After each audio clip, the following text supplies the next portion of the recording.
अस्सलामु अलैकुम brothers and sisters. I hope आप सब अच्छे से होंगे।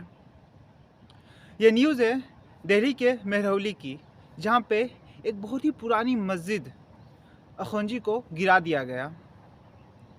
इस मस्जिद में एक कब्रिस्तान और एक मदरसा भी था। इस मदरसे में 25 बच्चे पढ़ते थे। उनमें से ज़्यादातर बच्चे अनाथ थे। इस मदरसे से उन्हें फ्री एजुकेशन और खाने पीने की सुविधाएं मिलती थी, लेकिन पता नहीं अब वे कहाँ होंगे। मे अल्लाह प्रोटेक्ट देम। ऐसा कहा जाता है कि यह मस्जिद 13th सेंचुरी में इल्तुतमिश ने बनवाया था।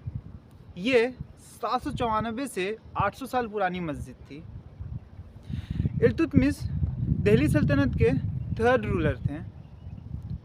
उन्होंने गद्दी पर बैठते ही दिल्ली सल्तनत को बहुत ही पावरफुल बना दिया था। उन्होंने अपने शासनकाल में बहुत से स्ट्रक्चर्स को बनवाया था, जिसका एग्जाम्पल हम पुरानी दिल्ली में देख सकते हैं। डीडीए ने रातों रात डे ब्रेक से पहले बिना किसी नोटिस, बिना किसी लीगल परमिशन भारी फोर्स तैनात करके इन सीक्रेट मस्जिद को गिरा दिया। ये मस्जिद कुतुब मीनार से करीबन 400 से 500 मीटर की दूरी पर थी। दिल्ली हाई कोर्ट ने डीडीए से ये जवाब मांगा है कि डीडीए ने किस आधार पर इस मस्जिद को गिराया। देखते हैं जवाब में वे क्या कहते हैं। डीडीए यानी Delhi development authority under the government of India established in 1957 under the Development Act Delhi। नाम डेवलपमेंट का, लेकिन काम डेमोलिशन का। इससे एक बात तो साफ है कि डीडीए बिना गवर्नमेंट के परमिशन से कुछ नहीं कर सकती थी। ना वो फोर्स तैनात कर सकती थी और ना ही वो मशीन्स का इंतजाम कर सकती थी उस मस्जिद को गिराने के लिए। पता नहीं उन लोगों के दिमाग में क्या चल रहा है। अगर वो मुस्लिम रूलर्स के स्ट्रक्चर को देखना नहीं चाहते हैं, उन्हें वे मिटा देना चाहते हैं, उन्हें देखना नहीं पसंद करते हैं, तो क्या वे लोग उस ज़मीन को भी ठुकराएंगे जिस ज़मीन को मुस्लिम रूलर्स ने दिया था उस पर मंदिर बनाने के लिए? और क्या ये लोग उन मंदिरों को भी ठुकराएंगे और उन मंदिरों को बंद कर देंगे, या फिर वहाँ जाएंगे नहीं या वहाँ जाना पसंद नहीं करेंगे जिन मंदिरों को मुस्लिम रूलर्स ने बनवाया था? नवाब सफदरजंग ने बहुत से मंदिरों को बनाया था अयोध्या में।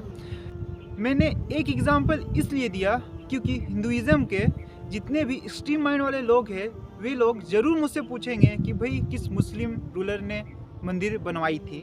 उनके लिए एक एग्जांपल ही काफ़ी है। जाओ सर्च करो गूगल में, चैट जीपीटी में या गूगल बार्ड में या और किसी वेबसाइट पर। आपको क्या लगता है ये सब जो हमारे देश में हो रहा है, कौन है इन सब की जिम्मेदार? कोई गवर्नमेंट, कोई संस्था? नहीं, इन सब की जिम्मेदार खुद हम हैं, हम मुस्लिम्स। मैं ऐसा क्यों कह रहा हूँ? मैं एक हुज़ूर सल्लल्लाहु अलैहि वसल्लम की हदीस पेश करना चाहता हूँ, अबू दाऊद की 4297, नरेटेड बाय सोबान रज़ी अल्लाह ताला अन्ह। कहते हैं हुज़ूर सल्लल्लाहु अलैहि वसल्लम फरमाते हैं कि एक टाइम ऐसा आएगा जब लोग एक दूसरे को पुकारेंगे, जैसे कि वे इनवाइट करते हैं खाने में, वे एक दूसरे को पुकारेंगे तुम पर अटैक करने के लिए। साहबी पूछते हैं कि क्यों? उस समय मुस्लिम्स की आबादी बहुत कम होगी इसलिए ऐसा होगा? तो हुज़ूर सल्लल्लाहु अलैहि वसल्लम फरमाते हैं कि नहीं, उस समय मुस्लिम्स की आबादी बहुत ज़्यादा होगी, वे लोग बहुत बड़ी तादाद में होंगे, लेकिन वे लोग इतने बुरे, इतने बेकार हो चुके होंगे कि अल्लाह ताला उनके दिलों में दुनिया की मोहब्बत और डिसलाइक ऑफ डेथ को डाल देगा। हुज़ूर सल्लल्लाहु अलैहि वसल्लम की जो हदीस है उसमें बहुत गहराई है, बहुत ही ज़्यादा गहराई है, और उसमें आज ही के समय की बात हो रही थी। हम अपने पास्ट के लिए कुछ भी नहीं कर सकते हैं, लेकिन अपने आने वाले फ्यूचर को ज़रूर सुधार सकते हैं। यूनिटी बहुत बड़ी चीज़ है ना? We have to be strong in almost every field. Until next time, Assalamu alaikum